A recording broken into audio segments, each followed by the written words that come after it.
अस्सलामुअलैकुम। उम्मीद है कि आप सब खैरियत से होंगे।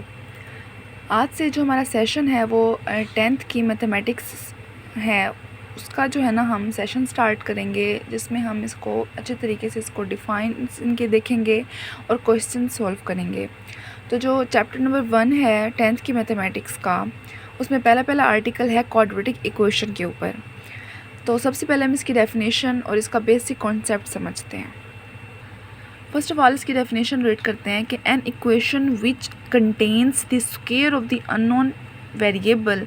अननोन से मीन्स यहाँ है वेरिएबल की बात हो रही है, quantity but no higher power called quadratic equation. मतलब कि क्वाड्रेटिक इक्वेशन में आपने जो अननोन होते हैं ना, जो हम एक्स वाई जनरली लेते हैं, उन की जो है ना हमारी पावर, हाईएस्ट पावर सिर्फ x का स्क्वायर होना चाहिए, हाईएस्ट x का स्क्वायर होना चाहिए, इससे ज़्यादा नहीं होना चाहिए। x का क्यूब हमें नहीं चाहिए, x नहीं चाहिए, x सिंपल लेंगे तो वो लीनियर इक्वेशन बन जाएगी। तो ऐसी इक्वेशन, कोई भी आप इक्वेशन देख लें जिसमें हमारे पास कोई भी अननोन है, चलो यहाँ x लिया हुआ है, आप y भी ले सकते हो, कि कोई भी अननोन का जो है ना वो आपके पास स्क्वायर में मौजूद हो, जो उसकी डिग्री हो, जो उसकी पावर हो, जिसे हम कहते हैं वो हमारे पास क्या हो, 2 हो या सेकेंड डिग्री हो, या हमारे पास इसका स्क्वायर हो। N equation which contains the square of the unknown variable quantity, ठीक है ना, बट नो हायर पावर। यहाँ रिस्ट्रिक्शन भी लगा दी गई है कि हमने इससे ज़्यादा पावर वाला जो है ना वो नहीं लेना, सिर्फ हमारे पास मैक्सिमम 2 होगा। ठीक होगी। तो ये तो उसकी सिंपल थी डेफिनेशन। इसका जो सेकंड नेम होता है, इसको दूसरे नेम में हम कहते हैं इक्वेशन ऑफ सेकंड डिग्री। जो इन चीज़ों का दूसरा नेम भी जानना लाजमी होता है, क्योंकि अगर कोई बच्चा ये सारा कॉन्सेप्ट कर जाता है लेकिन पेपर में थोड़ा सा चेंज करके उसको क्वाड्रेटिक इक्वेशन के बजाय इक्वेशन ऑफ सेकंड डिग्री से जो है ना यूज़ करें, तो फिर आपको आता हुआ भी नहीं आएगा। तो आप जो है ना ये सेकंड नेम्स भी याद रखा करें। अच्छा, इसकी जो जनरल या हम कहेंगे स्टैंडर्ड फॉर्म है वो क्या है, वो आपको नज़र आ रही है कि इसमें है हमारे पास A X square plus B x plus C is equals to zero. अच्छा, अगर किसी भी चीज़ में हमारे पास इज़ इक्वल्स टू हम ज़ीरो कह देते हैं ना किसी को, तब हम उसे बोलेंगे वो क्वाड्रेटिक इक्वेशन है। बट अगर हम यहाँ पे इज़ इक्वल्स टू ज़ीरो नहीं लिखते, सिंपल इतना सा अगर हम देखते हैं कि x square plus B x plus C क्या है, इसको हम कहेंगे कि क्वाड्रेटिक एक्सप्रेशन होता है। इक्वलिटी और इक्वेशन रिलेटेबल होते हैं, तो यहाँ पे अगर हम इक्वलिटी का साइन लगाएंगे, that is our quadratic equation. ठीक है, खैर ये तो जनरल सी बात थी। अच्छा, इस वाली जो हमारे पास स्टैंडर्ड फॉर्म है, या जिसे हम कहें जनरल फॉर्म है, इसमें जो है ना दो ये रिस्ट्रिक्शंस भी हैं कि उसमें हमारे पास ए क्या होना चाहिए, ज़ीरो के इक्वल नहीं होना चाहिए। अच्छा, अब जो ये लगी हुई होती है नीचे थोड़ी थोड़ी रिस्ट्रिक्शन लिमिटेशंस जो लगी हुई होती हैं, इनको भी देखना लाजमी होता है कि अगर ये ना लगी हुई होती तब जो है ना इक्वेशन पे क्या फ़र्क पड़ता। क्यों, मतलब यहाँ पे इस्तेमाल किया गया कि ख़ुद से तो अब नहीं आया ना कोई बात कि भाई ख़ुद से तो नहीं लगा दिया था A is not equals to zero. अगर ये होता तो क्या होता, अब हम देख लेते हैं। अगर ए ज़ीरो के इक्वल होता तो ये ज़ीरो हो जाता, ज़ीरो होने की वजह से ये पूरी वैल्यू ज़ीरो हो जाती। जब ये पूरी वैल्यू निगलेक्ट हो जाती तब हमारे पास क्या बचता, दिस। तो इसका मतलब है यहाँ पर तो हमारे पास एक्स की पावर है ही 1। जब एक्स की पावर 1 है तो वो तो क्वाड्रेटिक इक्वेशन ही ना बनती। फॉर एग्ज़ाम्पल, अगर यहाँ पे B x plus C is equals to zero रहता तो वो तो हमारे पास क्वाड्रेटिक इक्वेशन बनती ही ना। ठीक है, तो इसलिए ये रिस्ट्रिक्शन लगाई गई कि भाई ए ज़ीरो के इक्वल ना हो। आगे है ए बी और सी, इन तीनों कंडीशन पे बोला ए बी और सी जो हमारे पास दिए हुए क्या हो, रियल नंबर्स हों। और इसके अलावा जो हमारे पास ए बी सी होते हैं क्या होते हैं, कोएफिशिएंट्स होते हैं। अगर हम कहें कि ए क्या है तो हम इसे कहेंगे ये है coefficient of x square. X square का कोएफिशिएंट ये है, जो मतलब वो कांस्टेंट जो वेरिएबल के साथ लिखा हुआ होता है उसे हम कहते हैं वो कोएफिशिएंट होगा। अब ये इसको क्या कहेंगे, इसको हम कहेंगे कोएफिशिएंट है ये ऑफ एक्स का। अच्छा, अब देखिए आप पावर देखो, ये स्क्वायर है, यहाँ पे 1 पावर आ रही है। अब यहाँ पे ना होने का मतलब है यहाँ पे एक्स की पावर 0, और एक्स की पावर 0 जो होता है ना वो हमेशा क्या होता है, 1 होता है, इसलिए यहाँ उन्होंने मेंशन ही नहीं किया। ठीक हो गया। तो ये सी हमारे पास कांस्टेंट है, या हम ये कह सकते हैं कोएफिशिएंट है एक्स की पावर, एक्स नोट का जो है ना ये कोएफिशिएंट है। ठीक है, तो ये तो सिंपल इसका स्ट्रक्चर था। अब इसकी एग्जाम्पल देखेंगे।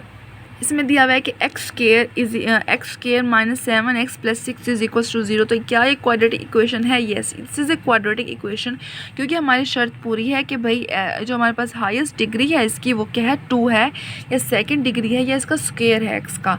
और इसमें हमारे पास हमारे पास जो a है वो a क्या है, इधर हमारे पास 1 है, ठीक है ना, a 1 है, तो पहले रिस्ट्रिक्शन भी ठीक हुई कि a is not equals to 0, तो a 1 है, उसके अलावा है।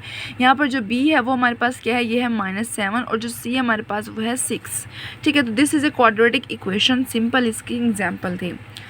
आगे है नोट में है कि अगर हमारे पास b 0 के इक्वल हो जाता है क्वाड्रेटिक इक्वेशन के अंदर, ये तो हमारे पास थी इसकी जनरल या स्टैंडर्ड फॉर्म। अगर हम कहते हैं कि क्वाड्रेटिक इक्वेशन में b 0 हो जाता है, दिस टर्म जो है ना वो 0 हो जाती है, निगलेक्ट हो जाती है, तब हम क्या कहते हैं, उसको हम कहते हैं pure quadratic equation, that is called pure quadratic equation, ठीक है। अब इसकी एग्जांपल देख लेते हैं। अब देखिए यहाँ पे है 3x² + 4 = 5। अब यहाँ पे हमारे पास जो x था वो क्या है, 0 है, इस पॉइंट पे x 0 है, इसलिए हमारे पास यहाँ पे x दिया ही नहीं, बस सिर्फ x² दिया हुआ है और सिर्फ x0 वाली बात दी हुई है। तो this is a pure quadratic equation, मतलब उसकी एक सिंपल क्वाड्रेटिक इक्वेशन की मज़ीद कैटेगरी आ गई है।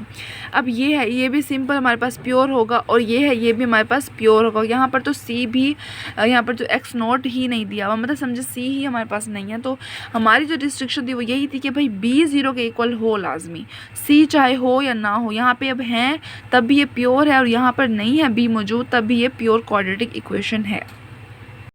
अच्छा, जो एक और बात थी इंपॉर्टेंट कि जो जनरल स्टैंडर्ड फॉर्म होगी उसमें आप कभी कोई चीज़ 0 के इक्वल नहीं कर सकते हो। आप a भी 0 नहीं आप ले रहे हो, चलो ठीक है, यहाँ पर b भी 0 नहीं लोगे अगर आप जनरल या स्टैंडर्ड फॉर्म की बात करोगे। a तो 0 लेना ही नहीं है, वो तो एक क्वाड्रेटिक ही नहीं बनेगा अगर a 0 ले लिया। तो b भी 0, अगर b 0 ले ले तब भी वो क्वाड्रेटिक होगा, बट फिर वो मज़ीद कैटेगरी में आता है कि वो प्योर क्वाड्रेटिक होगा। अच्छा, स्टैंडर्ड फॉर्म के लिए कोई भी जो है ना x का जो साथ है, ये x वेरिएबल है, वो 0 के इक्वल ना हो। मतलब अगर हम एग्जांपल देखें 3x² + 4x, ठीक है ना, = 5। अब यहाँ पर b भी 0 नहीं है कि हम इसे कहें प्योर क्वाड्रेटिक है, ठीक है ना। तो ये हम क्या कहेंगे, this is just not a general form, standard या general form of quadratic equation, but this is quadratic equation.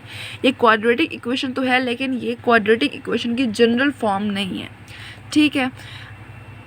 अब हम इसे नेक्स्ट देखते हैं। अब जो नेक्स्ट पॉइंट है वो है methods of solving A quadratic equation, ठीक है ना। क्वाड्रेटिक इक्वेशन को सॉल्व करने के 3 तरीके होते हैं, मेन 3 वेज 3 मेथड्स होते हैं। अगर आप क्वाड्रेटिक इक्वेशन आपके पास आ जाती है तो उसे सॉल्व करने के 3 तरीके होते हैं।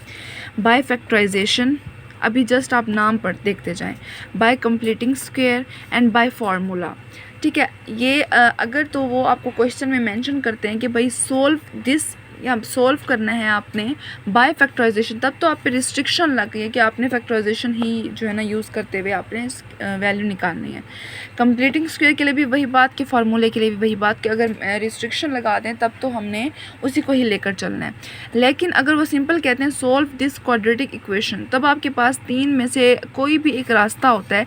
आप 3 में से कोई भी एक तरीके से जो आपको ईजी लगे आप उसे जो है ना सॉल्व कर लें, और तीनों के सॉल्व करने से आंसर ने जो है ना वो सेम आना है, ठीक है। तो ये 3 मेथड्स हैं, बस इतना जो था ना सिंपल कॉन्सेप्ट था क्वाड्रेटिक इक्वेशन का, बिल्कुल बेसिक हमने कॉन्सेप्ट इसका पढ़ लिया, इसकी डेफिनेशन समझ ली है। बस इसमें मेन बात याद रखने वाली है कि जब भी आपको किसी इक्वेशन में x की पावर या अननोन, मतलब x से मुराद है अननोन की जो वेरिएबल यहाँ से कहते हैं, उसकी जो पावर स्क्वायर में मिलेगी, 2 में मिलेगी, that is our quadratic equation.